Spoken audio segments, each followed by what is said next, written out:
বন্ধু সুয়ারেজের অবসরের পর মেসির আবেগগন বার্তা। মঙ্গলবার ৩ সেপ্টেম্বর আন্তর্জাতিক ফুটবল থেকে অবসর নেন উরুগুয়ের কিংবদন্তি স্ট্রাইকার লুইস সুয়ারেজ। দীর্ঘ সময় ধরে জাতীয় দলে উজ্জ্বল পারফরম্যান্সের মাধ্যমে তিনি নিজেকে আন্তর্জাতিক ফুটবলে একজন অবিস্মরণীয় তারকা হিসেবে প্রতিষ্ঠিত করেছেন। সুয়ারেজের অবসরের খবরে ফুটবল ভক্তরা আবেগে ভাসেন। সেই আবেগে যোগ দেন তার প্রিয় বন্ধু এবং ইন্টার মায়ামি সতীর্থ লিওনেল মেসিও।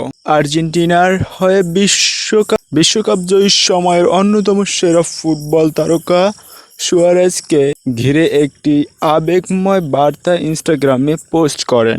তিনি লেখেন, তুমি অতুলনীয়, মাঠের ভেতরেও মাঠের বাইরেও আমি তোমাকে খুব ভালোবাসি। মেসি ও সুয়ারেজের বন্ধুত্ব শুরু বার্সেলোনার দিনগুলো থেকে। 2014 থেকে 2020 পর্যন্ত বার্সেলোনার হয়ে তারা একসঙ্গে খেলেছেন এবং ক্লাবের জন্য বহু সাফল্য এনে দিয়েছিলেন। বার্সেলোনার হয়ে তাদের যুগলবন্দি ফুটবল বিশ্বের সবচেয়ে সফল আক্রমণ ভাগগুলো একটি হিসেবে পরিচিত ছিল। তাদের বন্ধুত্ব শুধুমাত্র মাঠেই সীমাবদ্ধ থাকেনি, মাঠের বাইরেও ব্যক্তিগত জীবনেও মেসি ও সুয়ারেজ ছিলেন ঘনিষ্ঠ বন্ধু।